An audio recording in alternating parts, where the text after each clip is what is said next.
السلام علیکم ورحمۃ اللہ وبرکاتہ۔ آج ہم پڑھیں گے سورہ آل عمران آیت نمبر 141 سے۔ چلیے سٹارٹ کرتے ہیں۔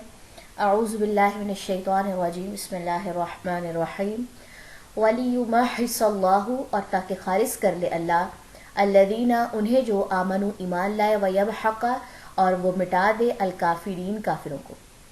ام کیا حسب، تم گمان کیا تم نے، ان کے تدخلوا، تم داخل ہو جاؤ گے، الجنت، جنت میں، ولما، حالانکہ ابھی تک نہیں، یعلم، جانا، اللہ نے، الذین، انہیں جنہوں نے، جاہدوا، جہاد کیا، منکم، تم میں سے، ویعلم، اور تاکہ وہ جان لے، الصابرین، صبر کرنے والوں کو۔ وَلَقَدْ، اور البتہ تحقیق، کنتم، تھے تم، تمنون، تم تمنا کرتے، الموت، موت کی، من قبل، اس سے پہلے، ان کے، تلقوہ، تم ملو سے، فقط، پس تحقیق، رأیتموہ، دیکھ لیا تم نے اسے، وانتم، اور تم، تنظرون، تم دیکھ رہے تھے۔ چلیں جی، یہاں تک میرے خیال میں ایک بات جو ہے وہ کلوز ہو رہی ہے، پھر آگے ایک نئی بات ہے۔ انہی 3 آیات کا جو ہے وہ خلاصہ دیکھ لیتے ہیں۔ اللہ تعالیٰ جو ہے وہ خالص کرتے ہیں ایمان والوں کو اور کافروں کو مٹائیں گے، ٹھیک ہے۔ کیا گمان کر لیا تم نے کہ تم جنت میں داخل ہو جاؤ گے، حالانکہ ابھی تک نہیں جانا اللہ نے ان کو جو جہاد کرتے ہیں اور جو صبر والے ہیں، ٹھیک ہے۔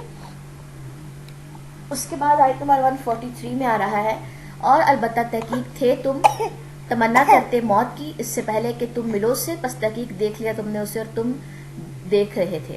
بات پیچھے آئی ہے جہاد کی، اور تم اس سے پہلے کیا کر رہے تھے کہ تم موت کی تمنا کر رہے تھے۔ تو اللہ تعالیٰ نے جو ہے وہ تمہیں دکھا دی یہ بات کہ جو پیچھے بات ہو رہی تھی جیسے ہمارے پاس کے جو ہے ایمان والے اور کافر ان دونوں کی، تو یہاں پر بھی یہ لوگ جو لوگ جہاد سے بچنا چاہ رہے تھے وہ لوگ کہہ رہے تھے کہ ہم بچ جائیں کس طریقے سے، تو اللہ تعالیٰ نے ہر چیز جو ہے وہ سب کے سامنے لا کے رکھ دی۔ چلیں جی، ان آیات کا اب ہم خلاصہ دیکھ لیتے ہیں۔ وَلِيُمَحِّصَ اللَّهُ الَّذِينَ آمَنُوا وَيَمْحَقَ الْكَافِرِينَ۔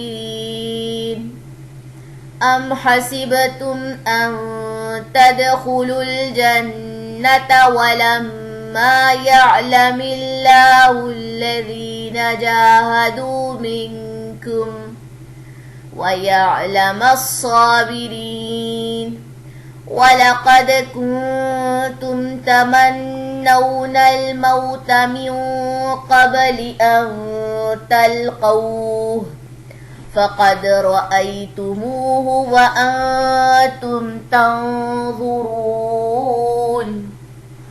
سبحانك اللهم وبحمدك، أشهد أن لا إله إلا أنت، أستغفرك وأتوب إليك۔ السلام علیکم ورحمۃ اللہ وبرکاتہ۔